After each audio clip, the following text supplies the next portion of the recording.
Hi guys, welcome back to K-Drama Addict. The Midlands had a way of healing things quietly. Not dramatically. Not in the way of movies where a single sunrise changes everything and the protagonist walks out of their front door a completely different person. No, the Midlands healed the way soil works, slowly and from underneath. In increments so small you only notice the change when you look back at where you were 6 months ago and realize you can no longer quite remember what that level of pain felt like from the inside. It had been a year since Naledi and Junho had landed in Johannesburg. A year since she had stepped off that plane and felt the high-felt air and let something in her chest unclench for the first time in 3 years. A year of mornings with 2 mugs and a garden view and a succulent named Mike too who was, against all reasonable expectation, thriving. They had bought the house in the Midlands outright 6 months after arriving. It was not the kind of house that announced itself.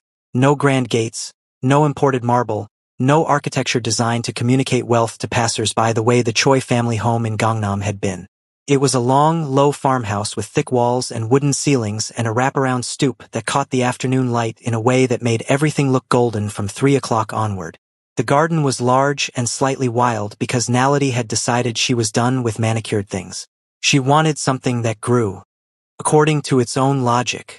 She planted lavender and indigenous grasses and a small vegetable patch that Junho tended with the earnest dedication of a man who had never grown anything before and was now personally offended by every tomato that didn't make it.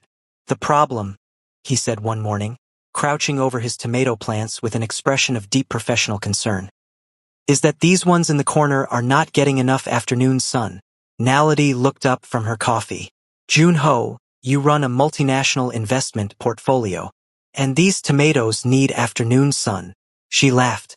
She laughed easily these days, not the way she had laughed in Seoul, which had always carried a slight alertness, a slight awareness of the room, the slight performance of a woman who was always being watched and assessed. She laughed the way she had laughed before Seoul. The full version. The one that used her whole face. Liam's Light had launched officially 4 months after their arrival, and it had grown faster than either of them had planned for.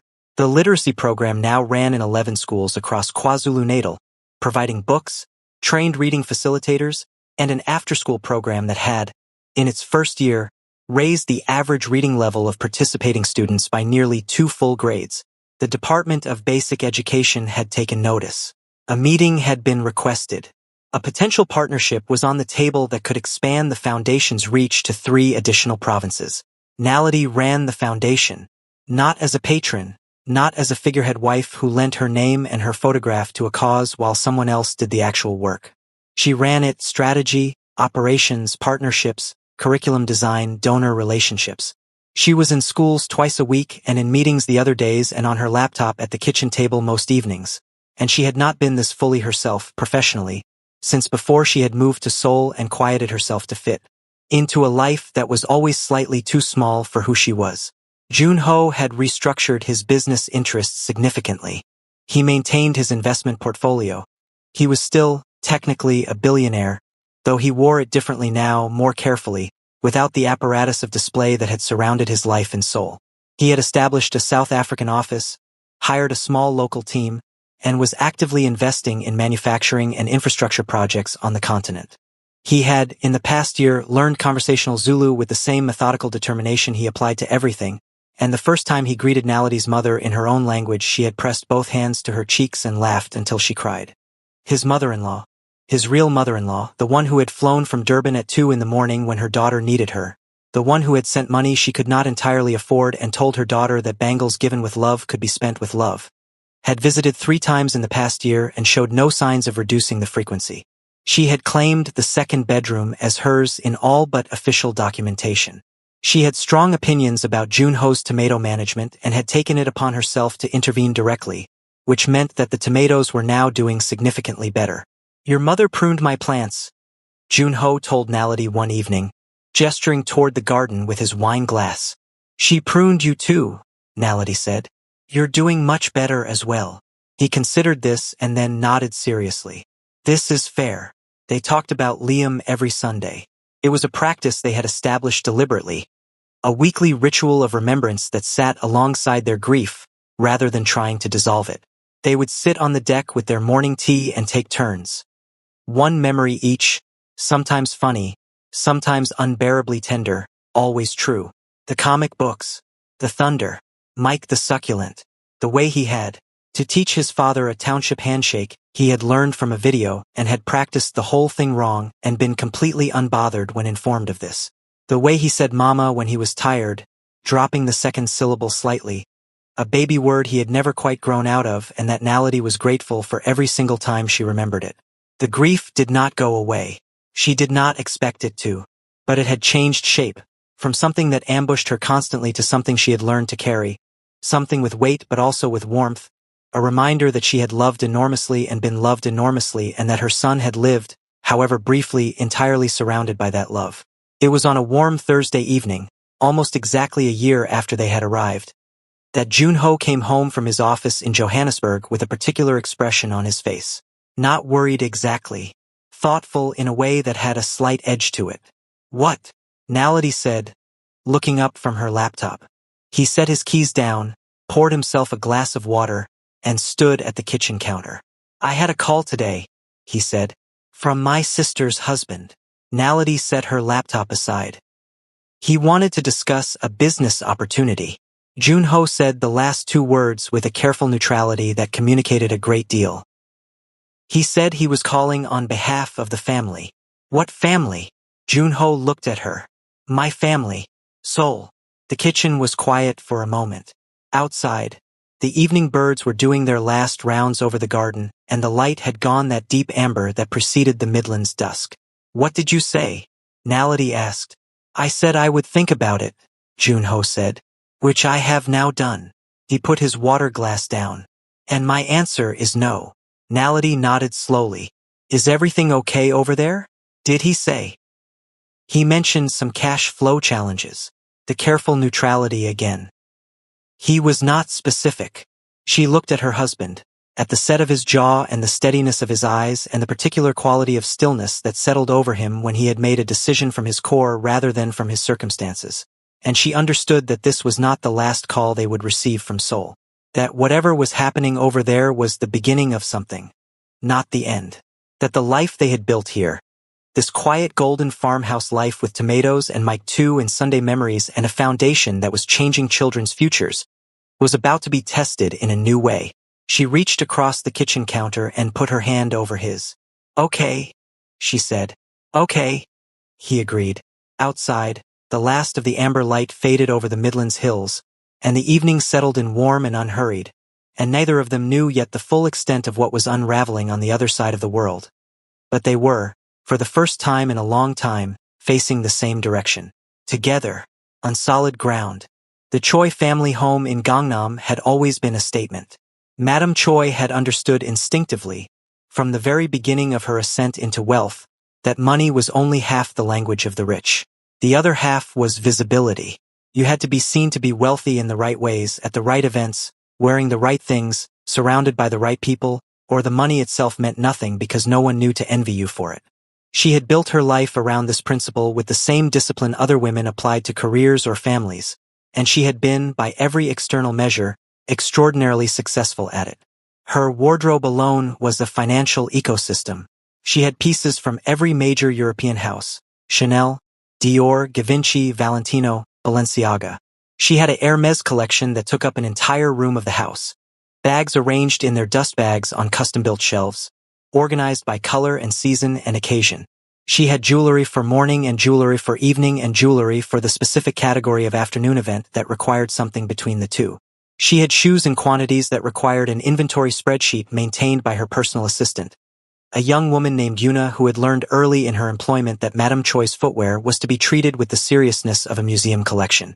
After Junho left Seoul, Madame Choi had not reduced any of this. If anything, she had accelerated it. There had been a period, in the months immediately following her son's departure, when she had felt the first faint tremors of something she refused to name as fear. Junho had been the operational center of the Choi business empire since his late 20s. Not just as an investor and decision-maker, but as the person who actually understood the structure of things, who read the reports and questioned the numbers and made the calls that kept the various holdings moving in the right direction. His departure had left a gap that the family had assumed could be filled easily and had discovered, somewhat gradually and then very suddenly, could not. His younger sister, Choi Soo-yeon, had stepped into the role. Soo-yeon was 32, beautiful, charming, and entirely unsuited to the demands of running a diversified holding company. This was not a personal failing so much as a structural one. She had never been trained for it, had never been expected to do it, had spent her adult life moving between social events and design projects in a brief, enthusiastic foray into launching a luxury skincare brand that had been propped up by family money and had not, upon close inspection, ever made a profit. She had the family's confidence and her mother's blessing and an absolute certainty in her own judgment that was entirely uncorrelated with her actual track record. She hired new advisors, younger, more fashionable, less experienced. She dismissed 2 of the senior managers who had been with the company for over a decade on the grounds that they were too conservative and did not understand her vision. She made several large investments in sectors she found aesthetically interesting without adequate due diligence. She approved a significant renovation of the company's headquarters building, new interiors, new branding, and art installation in the lobby that cost more than a small apartment, because she felt the existing space did not communicate the right image. She also, quietly and then less quietly, began drawing from the company accounts at a rate that the remaining financial staff found alarming but felt unable to challenge given her authority and her mother's backing. Madame Choi, for her part, had not slowed down either. The charity gala circuit had become her primary occupation. There were events every week, sometimes multiple events in a single week, and each one required a new outfit because appearing in the same ensemble twice in a season was, in her social world, a form of public humiliation she simply would not accept. She had taken to traveling for fashion, Paris for the shows, Milan for private appointments, New York for what she called cultural balance, but which primarily involved shopping on Fifth Avenue and dinners at restaurants where the waiting list was a status symbol in itself. She had hired a second personal assistant specifically to manage her travel schedule. She had expanded her beauty regime to include treatments available only at a clinic in Switzerland, which she visited quarterly. She had decided, after seeing a feature in a luxury magazine, that the Gangnam house needed a full interior redesign, and had engaged a celebrated designer whose fee was, as she told Soo-yeon with satisfaction, appropriately astronomical. None of these decisions were checked against what was actually in the accounts. The family CFO, a careful man named Mr. Beck who had served the Choi Company for 18 years and had watched the whole unraveling with the helpless horror of a man who can see exactly what is coming but cannot make anyone listen, had requested a meeting with Madame Choi in the spring. He had prepared a presentation. He had charts and projections and a very clear narrative that boiled down to: the business is losing value faster than it is generating it, and the personal spending is making this significantly worse, and if the trajectory does not change within the next 12 months, the consequences will be severe. Madame Choi had listened for approximately 4 minutes before telling him that his projections were too pessimistic and that she had full confidence in Soo-yeon's new strategic direction. She had then excused herself because she had a fitting. Mr. Beck had submitted his resignation 2 weeks later. 3 other senior finance staff had followed him out the door over the following month, the financial equivalent of rats reading the water level. Soo-yeon, meanwhile, had discovered a passion for luxury travel content. She had begun documenting her life for social media with a commitment that required a dedicated content team, a photographer, a videographer, a social media manager, and a stylist for shoots. She posted from private villas in Bali, from yachts in Monaco, from suites in Paris hotels where a single night cost more than the monthly salary of several of her company's remaining employees. The content was beautiful. Her following grew. Brands sent her things. What the content did not show was the state of the business that was funding all of it. By autumn of the second year after Junho's departure, the first major investment had collapsed. A tech venture that Soo-yeon had approved based on a pitch meeting she described as very inspiring energy turned out to have been misrepresenting its user numbers, and when the fraud was uncovered, the investment was written off entirely. It was not, on its own, a fatal blow, but it was the first visible crack in a structure that was already compromised throughout. Then the real estate holdings began to show strain. Several properties that had been managed conservatively under Junho's oversight had been refinanced under Soo-yeon to free up cash that had promptly been redirected into operational expenses and, less visibly, into the lifestyle expenditures that had become the family's baseline. When the refinancing terms came due, the cash was not there to service them. Madame Choi received the first creditor notice on a Tuesday morning. She was in the middle of breakfast, a carefully arranged meal prepared by her private chef, who was flown in 3 times a week from a restaurant in Tokyo because she had decided, after a trip there, that his food suited her digestion better than anyone local. She read the notice, set it aside with a slight frown, and called her lawyer. Her lawyer told her the situation was serious. She told her lawyer to handle it and returned to her breakfast. 2 weeks later, the second notice arrived. Then a third. Then a letter from the bank regarding the company's primary operating account. Then a call from one of the remaining board members, one of the ones Soo-yeon had not yet managed to remove, who used words like insolvency and liability and personal asset exposure that Madame Choi found both alarming and deeply inappropriate for a phone conversation. It was Soo-yeon who finally said the thing out loud, on a November evening in the Gangnam house, sitting across from her mother in the newly redesigned living room with its imported Japanese oak floors and its bespoke lighting fixtures and its carefully curated art collection, several pieces of which had been purchased in the past year at auction. "We need Junho," she said. Madame Choi looked at her daughter for a long moment. Outside the floor-to-ceiling windows, Seoul glittered in the dark, indifferent and magnificent. "Then we will call him," she said. The first call came on a Wednesday. Naledi was in a school in the outskirts of Pietermaritzburg when it happened, sitting in a plastic chair in a classroom painted the particular bright yellow of optimism, watching a group of 9-year-olds take turns reading aloud from books that had arrived as part of the foundation's latest distribution. The child currently reading was a small girl named Thandi who had been identified 3 months ago as severely behind her reading level and who was now, with visible concentration and considerable pride, working her way through a story about a girl who discovers a hidden garden.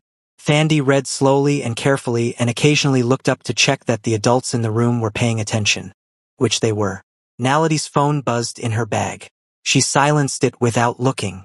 It buzzed again. She looked this time, an international number, Korean country code, not one she recognized. She declined it and turned back to Thandi, who had reached a particularly satisfying plot development and was now reading with increased urgency. When she got back to her car an hour later, there were 3 missed calls from the same number and a voicemail. She listened to the voicemail with her window rolled down and the summer heat sitting heavily over the school parking lot. It was Soo-yeon.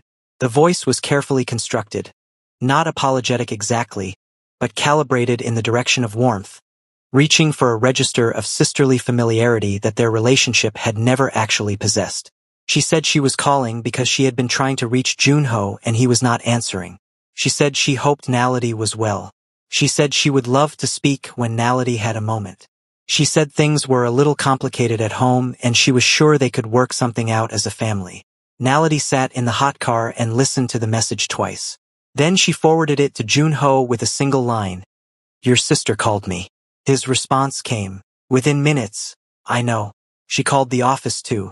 I'll handle it." She drove back to the farmhouse thinking about the word family. The way Soo-yeon had used it as a family, as if the word were a key that would open a door that had been locked for good reason.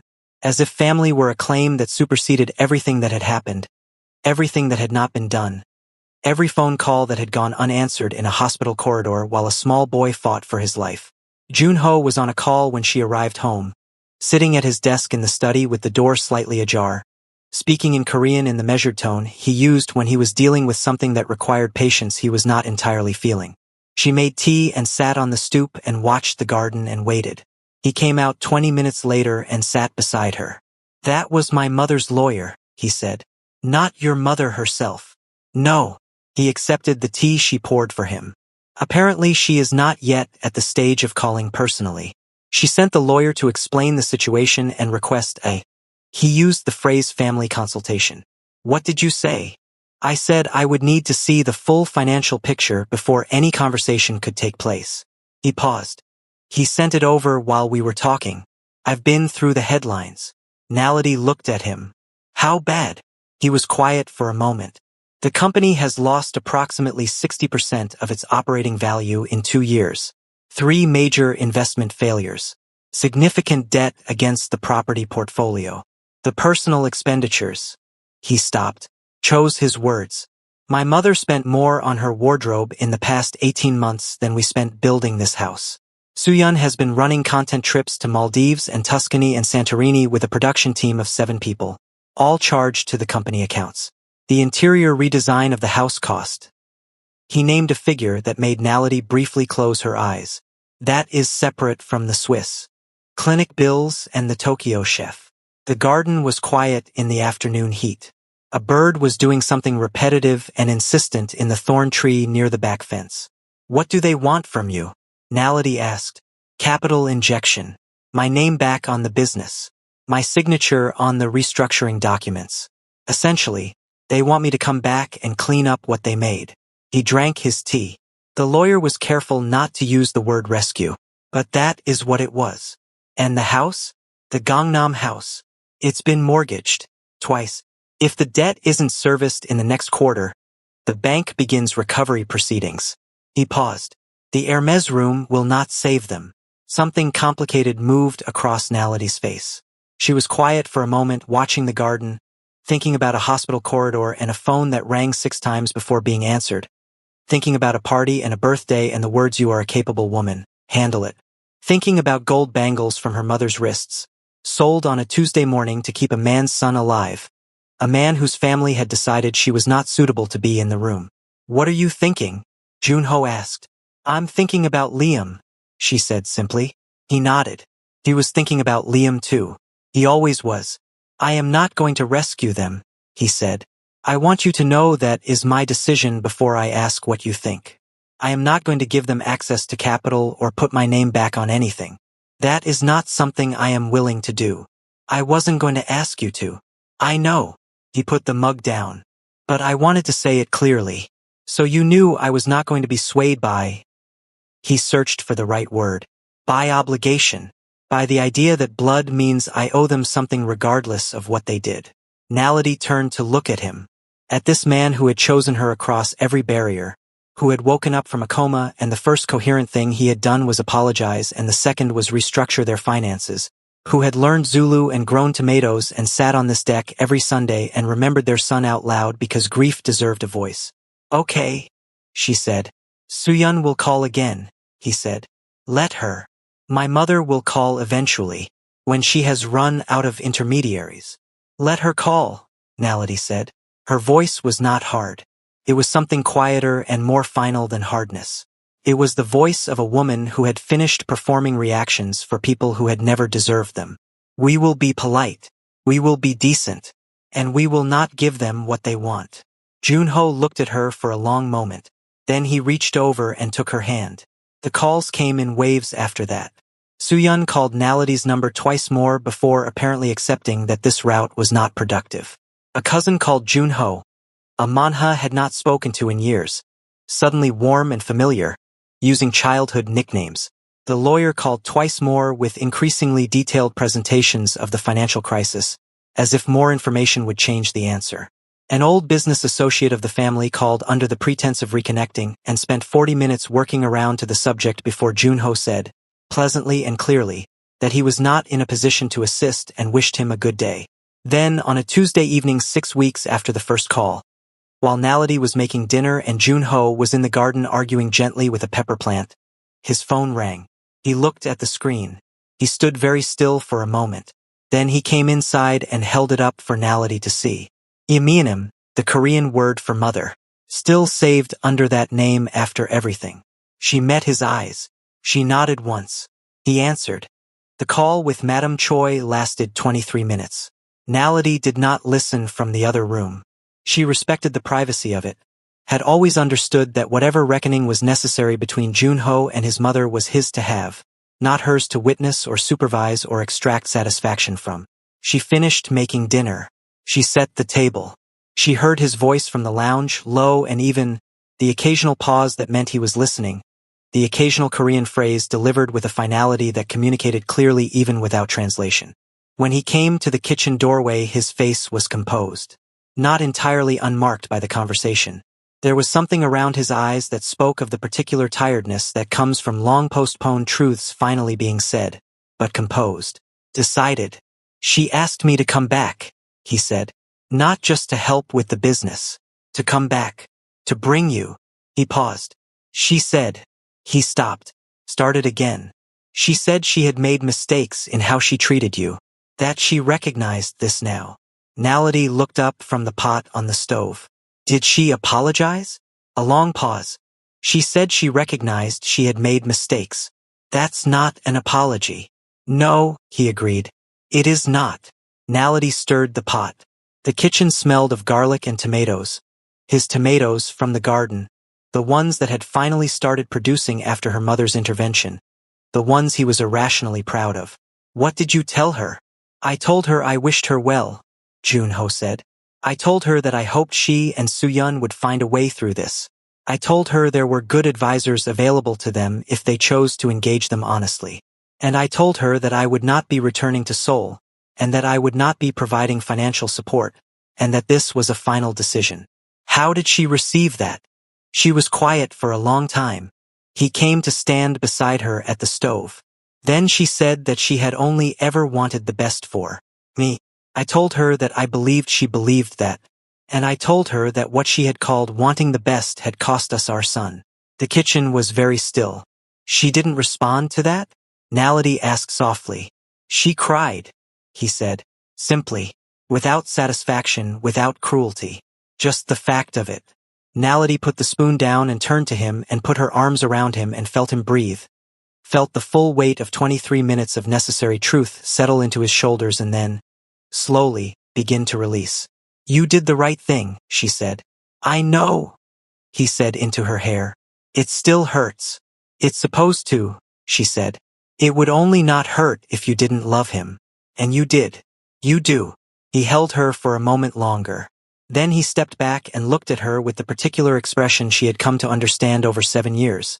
The one that meant he was about to say something important that he had been preparing for a while. I want to tell you something, he said. Tell me. I want you to know that the life we have here, this house, this garden, the foundation, Sunday mornings, your mother telling me I'm watering things wrong. He paused. The corner of his mouth moved. This is the best I have ever been. This is the first time in my adult life that I have felt like I was living in the right direction. And I know that is not a small thing to say. I know what it cost to get here. I know what you gave to get here. She looked at him. I know I can't give back what you sold, he continued. I know I can't give back the bangles or the time or the 3 years of being made to feel like you were less than you were. I can't give back Liam. His voice held steady on the last sentence with the effort of a man who had practiced it. But I want you to know that I see it. All of it. What you gave. What you carried. What you never asked to be carried and carried anyway. Naledi was quiet for a moment. I know you see it, she said finally. Good. He reached out and tucked a strand of her hair back. A gesture so familiar and so gentle it made her chest ache in a way that was not grief but was adjacent to it. Now let's eat these tomatoes before I get too emotional about them. She laughed. She laughed the full version, the one that used her whole face. In Seoul, the Choi family home in Gangnam was entered by bank representatives on a cold December morning, while Madame Choi sat in its newly redesigned living room in a Chanel suit that was, technically, still hers for another 48 hours before the asset seizure was formalized. She had dressed carefully for this day. She was not entirely sure why. Perhaps because appearance was the language she had always spoken, the last vocabulary available to her when all the others had run out. The Hermes room was catalogued by the assessors with a thoroughness she found deeply humiliating. Each bag removed from its dust bag, photographed, logged. The shoes, the jewelry, the art collection from the walls. The Japanese oak floors would remain, you could not remove floors, but almost everything that had been placed upon them was now subject to recovery. The Swiss clinic treatments were non-recoverable. The Tokyo chef's flights and fees were non-recoverable. The content trips to Bali and Monaco and Santorini, the photographs of which still lived on Suyun's social media feeds, glowing and curated and entirely removed from the reality of their financing, were non-recoverable. Suyun had cried for 3 days when the full extent of the situation became undeniable.